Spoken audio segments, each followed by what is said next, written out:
So Hero Electric, for those who follow our channel and those watching, all of you know them.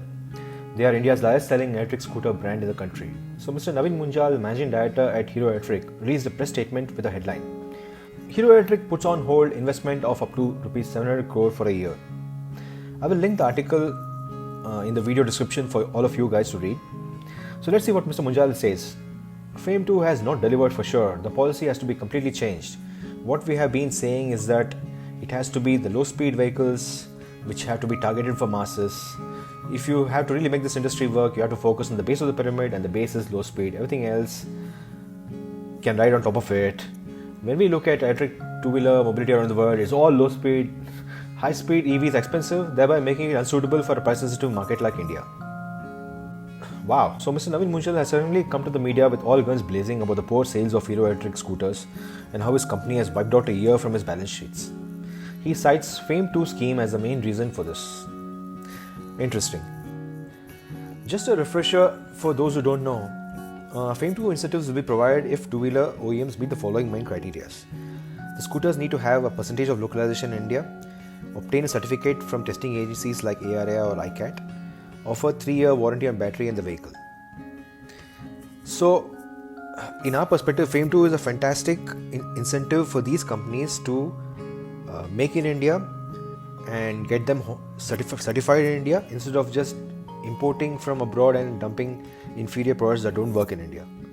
So let's take a look at the FAME 2 numbers on the Department of Heavy Industry website. As you can see, there are around 9,000 FAME 2 compliant EVs sold. This includes cars, 3-wheelers and 2-wheelers. What we know is that the number of 2-wheelers is close to around 5,000. An interesting side note is that only in Karnataka and TN state you will have a L2 category for 2-wheelers where you have 1642 and 249 sales respectively, which indicate 8050 numbers because they are the only ones operating in Bengaluru and Chennai.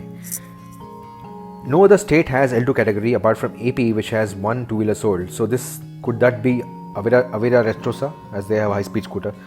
So you guys tell me. Anyway, back to the topic in hand. Hero Electric currently has a portfolio of 3 scooters that meet FAME 2 requirements. They are Photon LP, Optima HS and NYX HS. The on-road prices have been fluctuating ever since they were launched. For a few months back, the Photon LP costed 78,000 on road and now it's 82,000. Hero Electric also have low-speed vehicles that don't qualify for FAME 2 subsidy like Flash, Optima and the newly launched Dash, which goes up to 30 kmph and sells for around 55,000 to 60,000. Now, naturally, a large part of the market will prefer spending less on a scooter, and thus Hero Electric will sell more low-speed scooters than high-speed scooters. So technically, if you think about it, Mr. Munjal is right. We need to support people buying low-speed EVs.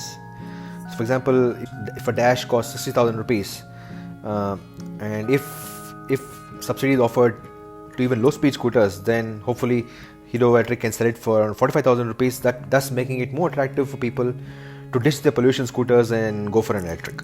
Imagine having a lithium battery based scooter that costs 45,000 rupees and where they can use the battery for 5 years. That's actually pretty attractive, right? So in a way, Mr. Munjal is right. Getting these prices getting these sticker prices low would really benefit more people to think about switching to EVs. But here's the thing. Many of these OEMs try to cut corners to increase their margins in typical corporate manner. For instance, not adhering to the subsidy process or taking it seriously. You must be wondering, hey, come on, Kamlesh, you must be speculating. OEMs don't do that. Okay, but what if I show you this notice from the Department of Heavy Industries? This was a notice on December 23rd, 2019 to all the FAME 2 registered OEMs. It has been reported to this department by many dealers that OEMs are not passing subsidy to dealers and transfer the same only after receipt of reimbursement of incentive from the Department of Heavy Industries. It has been observed that OEMs and dealers are not strictly following the above guidelines. This amounts to violation of guidelines instructions issued by the department. So, dealers are not getting the incentive, they're not passing it on to the consumers. The consumers have no clue. They think that the price mentioned by the dealer is the price after subsidy. This is an issue where the OEMs are not taking the subsidy process seriously. So that is why the Department of Heavy Industries wants OEMs to sign an undertaking.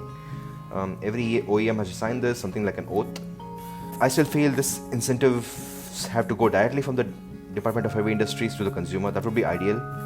We should ideally bypass the middleman out of the subsidy system.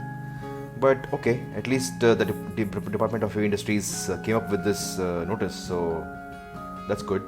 So as you can see, passing on the subsidy to the consumer is not the highest priority for these OEMs, and when sales are underperforming, the best thing to do is go to the media and complain. Hey, see now, EVs are not selling, we won't be investing in EVs, it's the government's fault, etc. etc. And the mainstream media, fueled by big eyes and big oil, love it. They will take any opportunity they can to paint EVs in a negative light. How is the government actually going to achieve all of this? So here are some questions I would like to ask Hero Electric. Hey Hero Electric, have you done some critical thinking on why your FAME 2 products are not selling apart from blaming subsidies or the government? How about having a holistic vision on where Hero Electric wants to be? How about focusing on releasing products that can compete and outperform ICE scooters? How about investing in battery manufacturing, which can ensure that you provide better service to your customers? Many Indian startups are doing it, and you with your resources can definitely do it. How about setting up an R&D lab to create next generation products with quality BMS, controllers, connectivity, the kind of features that the new generation expects? I don't know, man. I don't think these questions will ever be answered by Hero Electric. Remember, this is the same Hero Electric that had low-speed CKD products for 10 plus years without showing any inclination to change and improve the products. Only when FAME 2 scheme was announced, then the Hero Electric team scrambled around trying to find local partners for the scooter, body, the batteries, charger, electronics, and so on. Also, you get a feeling that the FAME 2 products like the NYX and the Optima HS have barely satisfied the minimum requirements, essentially launching compliant products. If FAME 2 did not enforce localization and other requirements, do you think Hero Electric would have cared to change? We feel it would have been business as usual.